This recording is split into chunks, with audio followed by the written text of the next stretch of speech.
तो जब मैंने शुरू किया था, तो जैसे मैंने आपको बोला कि मैं एक प्रोफेशनल बैकग्राउंड से हूँ, राइट। तो मुझे लगा था कि ठीक है, लोग आएंगे, अपना सवाल पूछेंगे और चले जाएंगे, and they might return after 6 months, a year or something.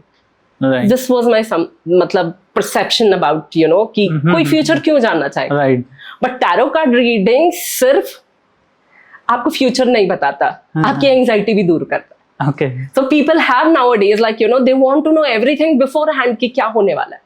तो आप यकीन नहीं मानेंगे कि कुछ मेरे क्लाइंट्स ऐसे हैं, एक दिन में they get connected with me कम से कम 4 times, 5 times, sometimes it is 10 times। तो आप मुझे पूछ रहे हैं कि कैसे सवाल आते हैं। तो नॉर्मली मैं अपना खुद का चैनल है, तो वहां पे मैं रील्स बनाती हूँ लोगों को।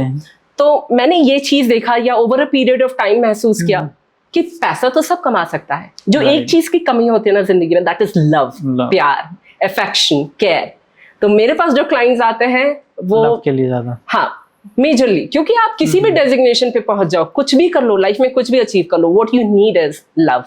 ओके। तो मेरे पास 95% क्लाइंट्स वो हैं जिनको ये इश्यूज होता है, प्रॉब्लम्स होता है, and with my guidance they actually do really well in their life. तो मैम, अगर जैसे आपने कोई प्रेडिक्शन की है, तो उसमें कुछ नेगेटिविटी भी, मतलब नेगेटिव भी आता है कि फिर उस चीज को कैसे हैंडल करना है? क्योंकि अगर कोई लव से रिलेटेड क्वेश्चन कर रहा है, कुछ नेगेटिव आ गया, तो फिर वो कैसे हैंडल हो सकता है? सर, ये तो बहुत अच्छा सवाल पूछा आपने। सो नॉर्मली क्या होता है कि कोई आ रहा है तो इसका मतलब एंजाइटी हो रही है उसके मन में। अब उस टाइम पे मैं बोल दूं कि ये चीज नहीं होने वाला है, तो एक तो बेचारा खुद एंजाइटी में जा रहा है। ऐसे टाइम पे कभी कभी डिप्रेस्ड हो जाते हैं, सुसाइडल थॉट्स आने लगते हैं। तो there is a way of telling, since I am a corporate trainer, so I know how to say no, हाँ, इन अ पॉजिटिव मैनर। तो मैं ये नहीं बोली कि प्रेडिक्शन गलत बताती हूँ उनको, बट डेफिनेटली आई टेल कि 3-4 months ये चीजें अभी वर्क नहीं करेगी, तो अभी आप अगर ऐसा स्टेप लेते हैं तो ये चीज आपकी जिंदगी में ठीक हो जाएगी, but it will take 4 months का time, so waiting period is this. आपको होल्ड करने की जरूरत है, आपको होल्ड करने की जरूरत है, पैनिक करने की जरूरत नहीं। पैनिक करोगे तो ये जो भी आने वाला, ये होने वाला है, वो सब खत्म हो जाएगा। Okay. So there is a way of handling people, because people come to you, they look up to some kind of hope, some kind of positivity. वहां पे आप सीधा blunt होके नहीं निकल सकते। And when you tell people कि नहीं अब कुछ नहीं होगा, अब तो तुम मतलब सब कुछ खत्म है, and there is nothing, there is no hope from life. No, even a single ray of hope can give you a lot of positivity, और वो जिंदगी जीने का जज्बा फिर से आ जाता है। ग्रेट। तो मैम, अगर सपोज कोई अभी पार्टनर ढूंढ रहे हैं और उसको आपसे रीडिंग करानी है कि मेरे को कैसा पार्टनर मिलेगा, या मतलब कैसे मेरे को गो अहेड करना है, तो उसमें कैसा टैरो हेल्प कर सकता है?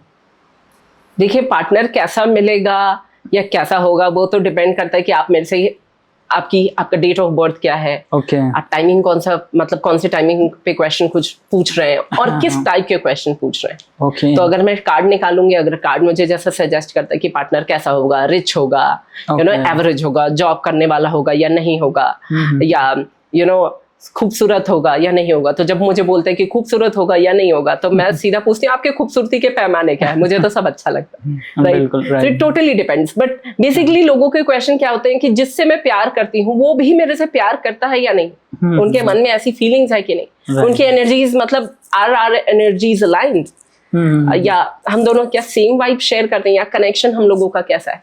तो बेसिकली वो जानना चाहते हैं। हाँ, अपकमिंग चीजों को, मतलब जो नहीं है उसके बारे में उतना एप्रीहेंशंस नहीं होता, लेकिन जो है वो कैसा बिहेव करेगा मेरे साथ, ये एप्रीहेंशन ज्यादा होते हैं लोगों के पास। तो अभी आपने जैसे मैम बताया कि कार्ड के साथ नंबर्स भी कनेक्ट होते हैं, तो न्यूमरोलॉजी कैसे काम करती है फिर इनके साथ? एक्चुअली अगर मैं एक लेमन लैंग्वेज में पूछूं, या किसी को जानना है कि न्यूमरोलॉजी क्या है, कैसे काम करती है, तो वो आप थोड़ा सा बताइए, न्यूमरोलॉजी का कैसे है? न्यूमरोलॉजी एक फैंटास्टिक टूल है। ये जो नंबर्स होते हैं ना, मैजिक क्रिएट कर सकते हैं हमारे लाइफ में। तो हम किसी पर्टिकुलर डेट में जन्म लेते हैं, for example I am born on 4th of July।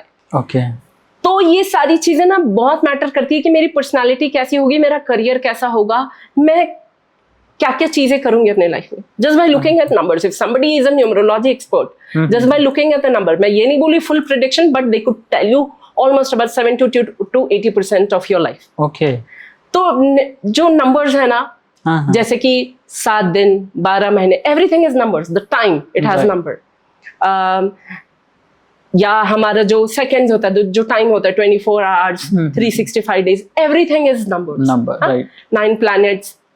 सो वो कौन से तारीख में आप जन्म लेते हैं, हाँ, ये डिपेंड करता है कि आपका पास्ट लाइफ कैसा रहा होगा, आपने कैसे कर्म किए होंगे। ओके। हाँ, तो वो डिपेंड करता है कि आपकी जिंदगी कैसी होगी। तो नॉर्मली ना अगर आप देखेंगे कि जितने भी लोग 2000 से लेके 2010 के बीच में जन्म लिए होंगे, उनके लाइफ में बहुत सारे प्रॉब्लम्स, एंजाइटी इश्यूज बहुत सारे होंगे। क्योंकि आप देखेंगे 2000, तो जब हम चार्ट बनाते हैं, लोशो ग्रिड बनाते हैं, राइट, ठीक है, तो उसमें 0 0 0 मतलब आपका ये 3 नंबर तो ऐसे ही गायब है, तो कोई सपोर्ट करने के लिए वो नंबर्स नहीं होते। तो वैसे लोगों को फिर बहुत सारी रेमेडीज करनी पड़ती है ताकि वो दे बी ऑन पेस।